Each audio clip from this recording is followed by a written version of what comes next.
ചാടാലി സർക്കാർ LP സ്കൂളിലെ ഓഡിറ്റോറിയത്തിനുള്ളിലെ ceiling അടർന്നു വീണു. ജിപ്സം ബോർഡ് കൊണ്ട് നിർമ്മിച്ച സീലിംഗ് ഇന്നു പുലർച്ചെയാണ് പൂർണ്ണമായി നിലംപൊത്തിയത്. അപകടം രാത്രിയായതിനാൽ വൻ ദുരന്തമാണ് ഒഴിവായത്. ഇന്ന് പുലർച്ചെയായിരുന്നു അപകടം. പരിസരവാസികൾ വലിയ ശബ്ദം ഓഡിറ്റോറിയത്തിനുള്ളിൽ നിന്നും കേട്ടിരുന്നു. സീലിംഗിൽ ഘടിപ്പിച്ചിരുന്ന ഫാനുകളും ഇതോടൊപ്പം പൊട്ടിവീണിട്ടുണ്ട്. അപകടം പുലർച്ചെയായതിനാൽ വലിയ ദുരന്തമാണ് ഒഴിവായത്.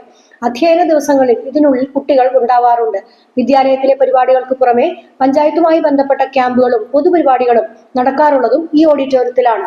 പുതുക്കാട് മണ്ഡലം ആസ്തി വികസന ഫണ്ടിൽ നിന്ന് അനുവദിച്ച 52 ലക്ഷം രൂപ വിനിയോഗിച്ച് നിർമ്മിച്ച ഓഡിറ്റോറിയം പണി പൂർത്തിയാക്കി ഉദ്ഘാടനം നടത്തിയത് 2023-ലാണ്. കോസ്റ്റ് ഫോർഡിനായിരുന്നു നിർമ്മാണ ചുമതല.